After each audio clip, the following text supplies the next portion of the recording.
To the beat, to the back, to the get a bit of bass. Alfie Pearse is in your face. Yip, yip, yip, yip, yip, yip.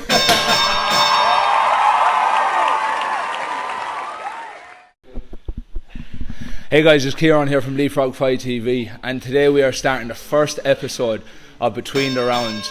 Our first guest, if many of you follow Muay Thai, would already know this young lad, a massive prospect and prodigy in the UK Muay Thai scene, but obviously all around the world as well. Now Alfie, you've had a massive storm since you started fighting. You're 19-1. I mean, and the thing is, he's 19-1 and he's fought people. It's not like he's 19-1 and fought bums. Do you know what I mean? He's fought some of the best lads in the world at his weight division and going on to fighting better. So Alfie, the first question I kind of have for you is, why and where did it all start? What got you into it, and where did you start? Well, it all started in this very gym where we are now. Yeah. That's where it began. I've told the story a few times, like how I got into it and stuff, but I'll say again, like, try cut it a bit shorter. So during COVID, so not that long ago, like just after, didn't know anything about Muay Thai or anything like that. Just started running. That was the first thing I did, which is quite ironic because I don't even like running, like now. But I believe it's too cold to run. Yeah. Like, I don't mind it. I still do it, but at the minute I haven't started again. But I will next week. I'm just getting back into sort of intense training. But yeah, so it started like that, and I started training with Mike. You know Mike? Yeah. He's like a cousin of mine.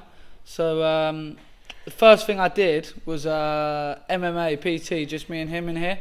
And that's what I wanted to do at first, like, because the only combat sports I watched was like UFC. Yeah. So that was like my plan. I thought, I'll try this, see if I like it. Really enjoyed it, like the whole aspect of that.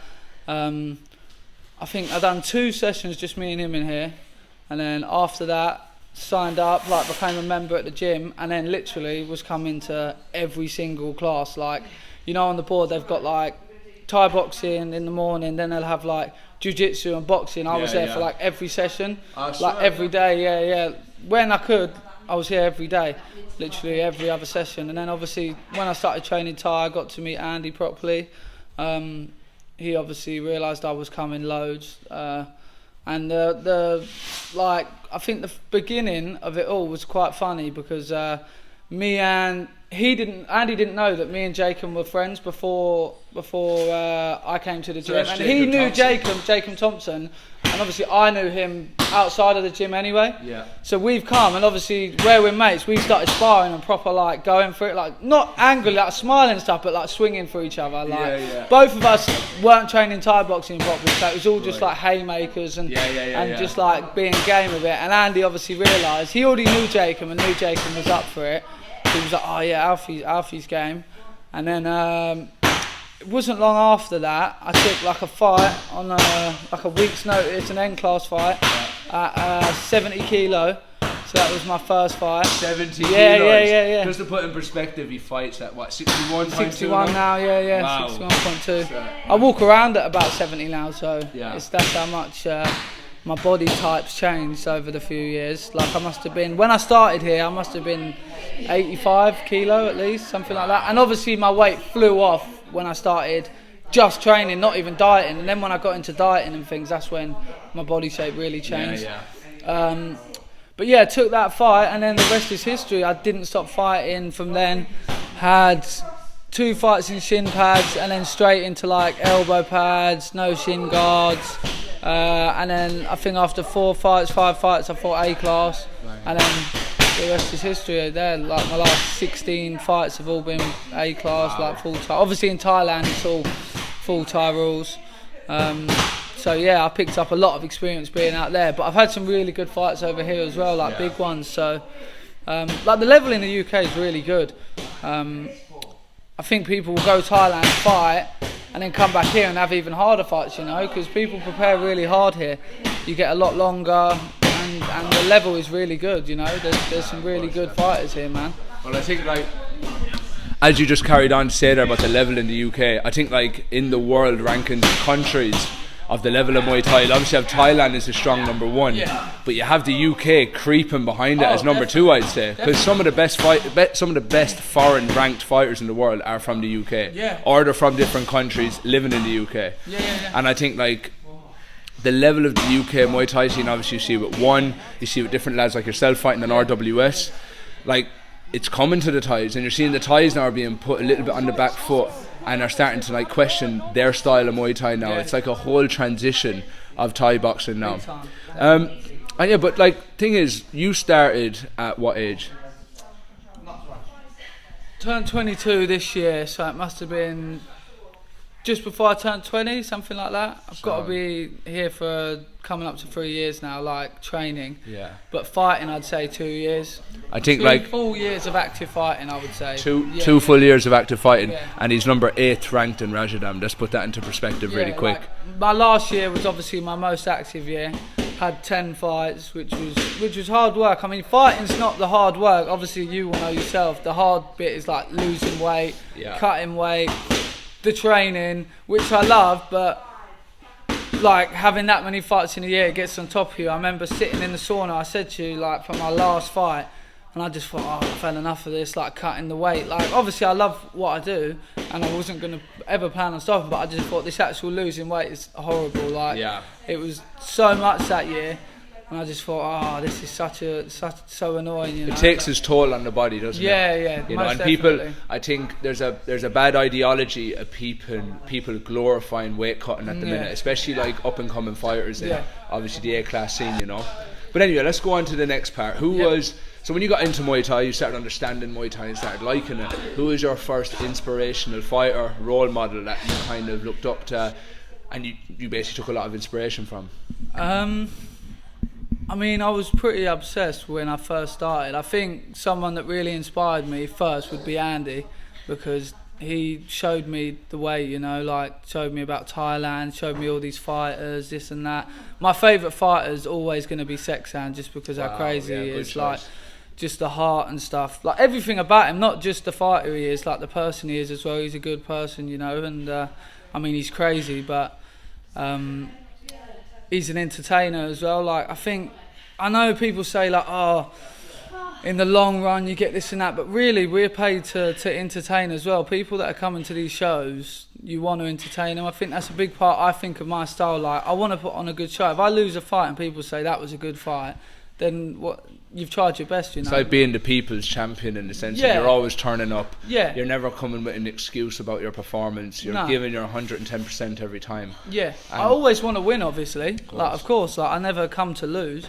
But I will just always put on a show, you know, do my best, keep going forward, keep trying. So if you don't win doing that, then you've just got to go back, accept it, and start again. I know after my first loss, obviously I was in Thailand, and I was with Andy because he came out for it, but a few days after I was on my own, and I was sitting about, like, I didn't feel as bad as I thought I'd feel because of who it was against and the situation. But I remember speaking to Xavi, who's at my gym, and he was just like, like, he's obviously lost before, you know, a few times, and he was just like, have your few days off feeling sorry for yourself and then get back to it. Like, we're fighters, this is what we do, you know, like, it's Muay Thai, this isn't something else. Like, everyone loses. And I was like, yeah, he's right, and that was it. I just took my few days off, eating, feeling shit, then straight back to it.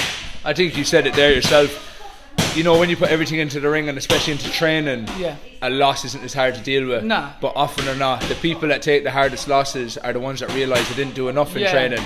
They might have underrated their opponent. They're a bit ignorant to the fact of the loss happening. I think people need to be just as accepting of a loss as hoping for a win. Definitely, yeah. And like, that's where people go a bit wrong, is that they think, right, I'm going to be the golden boy, I'm going to win. Next, you know, they meet someone that is also the golden boy in their head. And then it comes two warriors, but that's what makes fights. Styles make fights. Definitely. So then that takes me on to the next one. Obviously, your style is very eye-catching. I love watching you fight. It's just a personal thing, and my father loves watching you fight. He just goes for him. Like, he just breaks him. Can you explain to me, obviously, styles make fights. What made you love your style and obviously push the Alfie Pearse style that is so active today? It's interesting because like when I started, obviously I didn't know there were all these different styles and stuff. I was just like always forward, like when I'm sparring and things like that. And obviously, as I've had experience fighting and stuff, I've learnt what's good, what I do well, what to use, like things like that. What are my strong points? So obviously, everyone that's like watched me fight knows I'm like a forward pressure knee fighter. But I think there's been also fights I've showed like I can do other stuff. But that is my main asset, like my pressure. I feel like it breaks a lot of people. There's only one person I thought that has really been good at dealing with it, and that was your fight on RWS. Yeah, and he was obviously a very, very experienced Thai, and he's fought hundreds of times, so he would have fought. That style's a bit more common in Thailand. Yeah. Like the knee fighter, the pressing forward a lot. Obviously, it's a big score, like a straight knee in Thailand. So a lot of Thais fight like that, especially if they're losing or this and that. So they're more experienced with dealing with it. As when I was in the UK, I kind of got away with just bullying people with it for a long time. Because no one's massive clinchers, no one's really good at defending it. They're not scoring enough outside to stop what I'm doing inside. Yeah. So I got away with it for so long. Even when I fought high-level guys here, like I got away with it. And then I come across someone who taught me that. Gave you a trick. Yeah. But it was such a good experience for me, you know. Like I learnt from that fight to my next really hard fight where I had to dig deep. And used things from that fight that he did to me to that I know the judges like to see and stuff. Yeah. So yeah, back to your question, like about my style. I just think I'm an aggressive style of fighter. I think there's more to me. Like when I spar, when I can show I'm not just that, but yeah, I like to be aggressive, you know. I like to get stuck in. At the end of the day, it is a fight, you know what I mean? As much as it's like a beautiful sport to watch, it is a fight. I'll always try to stop someone, you know. Like I'm not coming to win on points. If I can get it done quicker, then why wouldn't you? Yeah. Yeah, man. Fucking, what I like about that is obviously a lot of people that come to the fight game, and just to finish this off, a lot of people want to have the perfect technical fight. Yeah. They want to come out unscathed. And they win want on points. Exactly. And play the game. And I think this is where you see the fighters to the technical fighters. Per se, like there is technical aggressive fighters like yourself. I'm not saying they're not. But recently I've been sparring with you a little bit, and I don't want to go too much into detail because obviously he's got massive fights coming up. But let's just put it like this: Alfie Pearse is not just the forward, front-footing, abusive fighter that he is. The levels that he's reaching at the minute are phenomenal. Just as a little thing, his hands are picking up like fuck. So I mean, I think this year you're really going to show it. Like the last few years, mate, you've shown tremendous levels. But I feel like just going to keep growing, keep progressing. No matter what happens, regardless of results, I'm just going to keep growing as a fighter, as a person. So yeah, I think this year is going to be no different to last year. I'm going to be really active again. I'd love to have 10 fights again, but it's easier said than done. Got a big fight in the UK to start the year, and we're gonna jump on that in a minute. Yeah. I want to finish that for the end. Sweet. So just before we get onto that part, obviously we spoke a lot about you in Thailand. Spoke a lot about obviously your last few fights in Thailand, fighting obviously the Thai that you lost to, unfortunately, and then you fought Adam Noy after that, I believe, wasn't it? Yeah. Massive fight. Yep. Great fight as well. I love watching that. What's your time in Thailand been like, and how can you explain to people, for example, that don't do Muay Thai or looking to get into it, the benefits of going to Thailand and how it changes your perspective with the sport? That's a good question. I mean, a main benefit of going to Thailand is, I mean, the experience that every trainer there's got, the fighters you'll be with. I mean, there's great coaches here in the UK. I love my gym at home. I don't need to go anywhere else when I'm here. Like, I love being here. But I think going to Thailand's just you get a different outlook on it all, you know. Like when you see how much the fight shows are going on, like it's an everyday thing. There's literally promoters that do shows every Wednesday, every Friday, and that's their slot, and like they change it around. So there's a show every day of the week in Thailand, like at Raja Stadium, every day there's a show. Like it's insane. So you get so used to just fighting, being thrown like last minute fights, weights changing, opponents changing, getting offered big opportunities out of nowhere. Like, it just prepares you for anything for when you come back here, like, because you just get so used to that, the craziness of Thailand, like, and how different it is, especially in Bangkok. I mean, I don't know what it's like on like the other parts of Thailand where people fight. I'm assuming similar. But anything can happen, you know. If you're at like a fighter's gym, you can be fighting on a week's notice. Anything can pop up, man. Like, it's crazy. And sorry to break in, but did they do? So they'd ask you to fight in a week's notice. The weight cutting as well. They give you a weight, and you have to try and get to that weight if you accept it. And if you go obviously above the weight, there is you are penalised for that as well. You can end up having to give over your purse. Like, they're really it's a bit different in the UK, you know. Like in England, if it's just like a non-title fight, they'll give you like a half a kilo limit, like allowance. There's none of that in Thailand. Like, if you say a weight, you have to be on it. If you're a point over, you've got to lose it. Like, they're so strict on their weights, which is like, it was weird to me at first, but they really like take into account weight differences for fights and stuff. Like, they're very, very strict on it, which I was surprised about at first because they're so laid back about fighting. But like with weights, anything over the limit, they're very serious about. Like, you have to lose it no matter what. It's mad. But I think, as you're saying, with how strict they are about weight, it should be the same here, I feel, in the UK. I feel the 0.5 kilo allowance for me personally. Silly. If I agree to a fight at my weight, which is 82.5, I'm weighing in at that weight. If they say there's 0.5, I'm not conditioned enough to make that weight. That's not championship weight. And, you know, it might be rough, it might be whatever, but at the end of the day, with the Thailand rules of the weight and then fighting on weeks' notices, that kind of brings out the ultimate fighter out of you. You know, that's what fighters are about. You have to be able to fight when you're needed.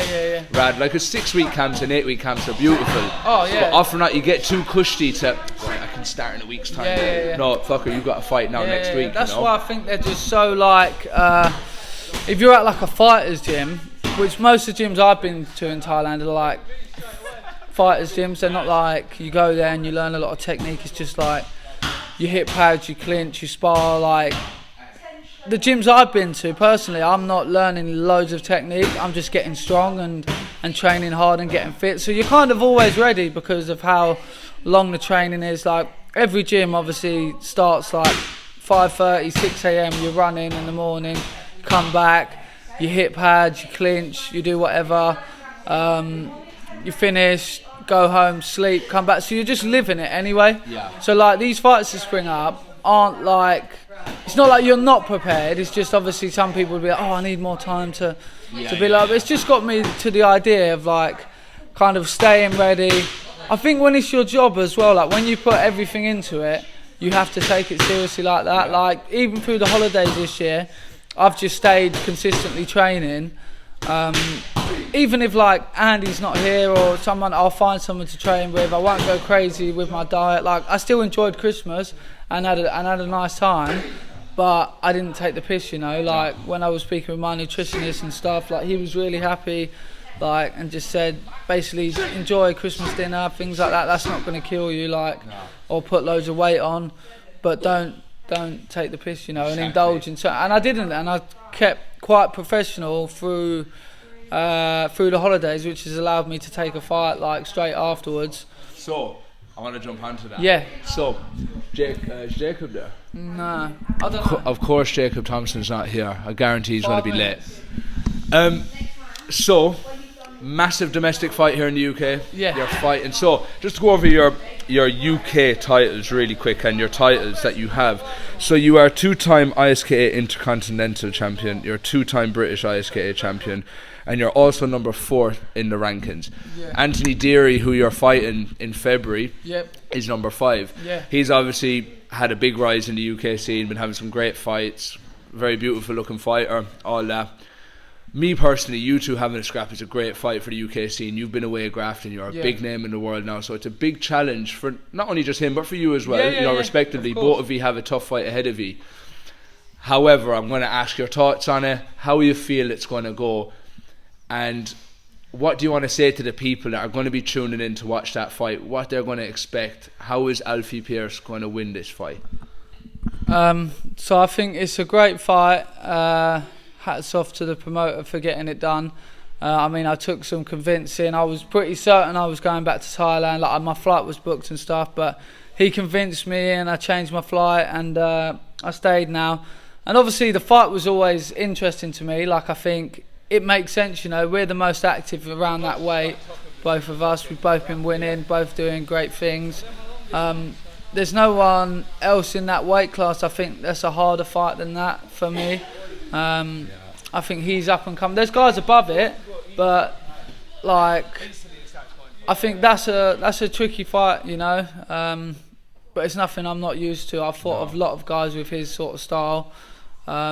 It'd be good because we're the same size, you know. Not either of us have got like a size advantage on each other. No, correct. Yeah.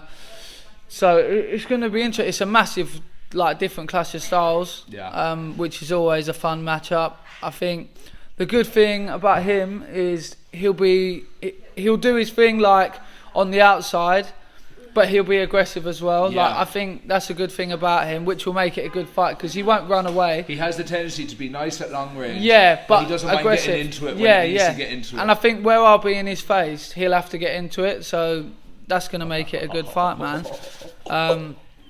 Yeah, it's exciting for people in the UK. I think it's the best like domestic matchup for a while, you know, around that weight.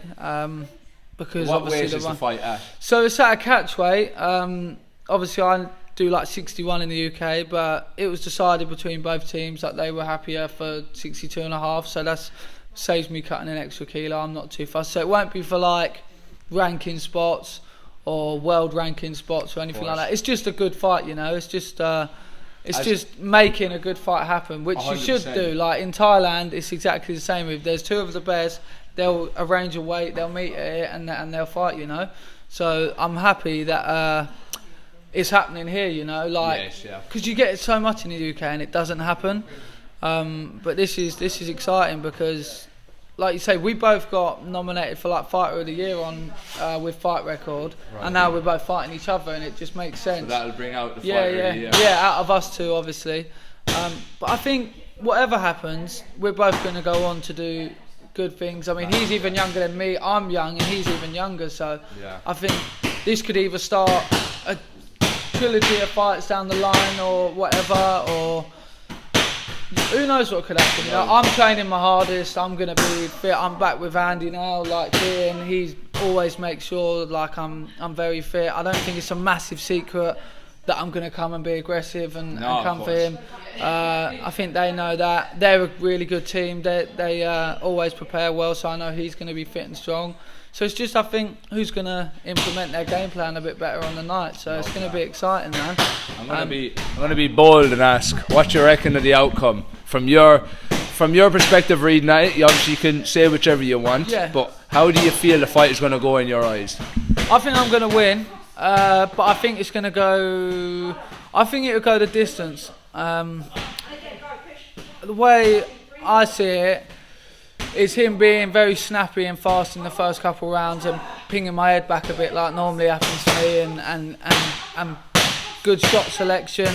But eventually I think I'll start getting hold of him, you know. And I think the clinch is obviously going to be a big difference. I mean, as much as people train to keep a clincher away, I've got a lot of experience with people clinching me away, like keeping me away, you know. And I don't think he's going to be as strong as like the Thais I've fought that are as good at doing that. Yeah. So it's gonna show, you know. I mean, I think I'm gonna win. I think I'm gonna go for points win. That's my prediction. Because I think we're both pretty tough, you know. I think we're both gonna hit each other with some naughty shots, but neither of us are gonna want to go anywhere, you know. But I think. I'm going to go for me on points. That's my prediction. I like that. And you know what, the site really excites me, and you know, it's not long away, it's in February. February the 10th, so just over a month away, something like that. I think it's the 5th today, isn't it?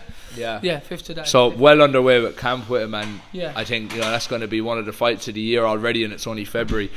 But carrying on to the last question, Alfie, obviously I know you probably get asked this a lot. Obviously, what's your dreams, what's your goals in a game of Muay Thai? And obviously I hate asking people what do they want their future to be, because it's always adaptable with opportunities. You never know what's going to come. Yeah, of course. But for you, what would be the dream for the rest of your life at Muay Thai? How would you like to see it all go on for yourself? Would you like to one day maybe own a gym? Would you like to maybe one day get involved with coaching over in Thailand or staying here? What would be like the goals for Alfie Pearse throughout the rest of his life at Muay Thai? I haven't really thought too far into the future, but my goals for now, I think it's important to have a goal and achievement and stuff. I want to make a name in Thailand. Hopefully win a belt over there at a good weight, you know. Hopefully more than one, and just make my name over there, be kind of cemented as a good foreigner in Thailand first, and then I'll move on to sort of securing a bit more like financial, you know, like heading on to being a bit more clever and fighting, because obviously in Thailand you get paid good money, but there's like one championship and stuff. You're getting paid very, very good money. But right now I'm just focusing on fighting really good people, but really cementing my name in Thailand first. I mean, I've got a good few years to do that, and then I think by the time I'm, I don't know, 5-6 years time, by the time I come back, I can focus on fighting here, fighting on all the world stages, you know, and then seeing what happens from there. I mean, I've got a long time to decide what I want to do. But for now, for the next 5 years, I'd say that I've thought about is just Thailand, really. Just, I think that's the most important for me in my heart, is to at least win one title out there, a decent sort of weight, you know. And that would be amazing. If I could do that, that would be my first dream come true. To touch on it as well, you were one of the first British lads to fight for RWS title. Am I correct at that? Yeah. And like, unfortunately, obviously, you lost that one. But I mean, the level that you're at fighting at that weight for them titles is no joke. No, 61 kilos fighting it's Thailand. a very good weight. I mean, if you look at, I mean, the Muay Thai rankings as a whole with WBC and stuff like that, I mean, the top 10 are usually all Thais. Yeah, when you go from that to below, I mean, they're very good. I think from 61 to like 55, definitely, and below, obviously, for Thais. But when you're talking with a mix of foreigners and Thais, they're just a different level. I'm talking like 5-round Muay Thai, no like little gloves. I'm talking stadium style, like there's levels, you know, and they're really, really good at that weight. But that's why I really want to I want to get another few years out of fighting at that weight, so I can beat one of them at it, you know. That's my plan anyway. I mean, we'll see what happens when I go back. I think I've got a good connection with RWS now. I'll be fighting on their show next year. They want me back on. Like people like to see me fight on there, and we'll see what happens. It's exciting. It's exciting times. Well, look, I mean, we'll conclude our interview there. That was a phenomenal interview, Alfie. I feel like we got to just get to know you a little bit more about what you're doing in Thailand and stuff like that. Obviously, please everyone check out Alfie's socials. It's Alfie Pearse on Instagram. Obviously, tap that in onto YouTube as well, and track all of his fights, track his progress and what he's done over the last 3 years. Again, as I say, has been admirable. Of course, I train with him a bit as well when he comes back to the UK, because I train at the same gym as him. So being around his aura and his graft mentality, and also his fucking lunaticness, is amazing. And all I want to say is, Alfie, is all the best in the future. Thank you, man. And I look forward to seeing you win in February in Liverpool against Anthony Deary, who is UK number 5, and Alfie is the UK number 4. And it's that's his next fight up. Make sure to tune in, hit him up for tickets if you're near the local area around London, around Hertfordshire, or up around Liverpool, or wherever you are. Give him a shout and get sorted out for tickets. So that's Ciarain here from Leapfrog Fight TV with the episode 1 with Between the Rounds with the phenomenal Alfie Pearse. Thank you. Thank you very much, brother. Have a lovely one. You too, man. Adios, hasta luego, hermanos. Goodbye. To the beat, to the back, to the get a bit of bass. Alfie Pearse is in your face. Yep. Last one. Because they fall apart. Yeah, I guess like the Velcro guys just got to tuck them between the wrap and But they're my longest ones, so.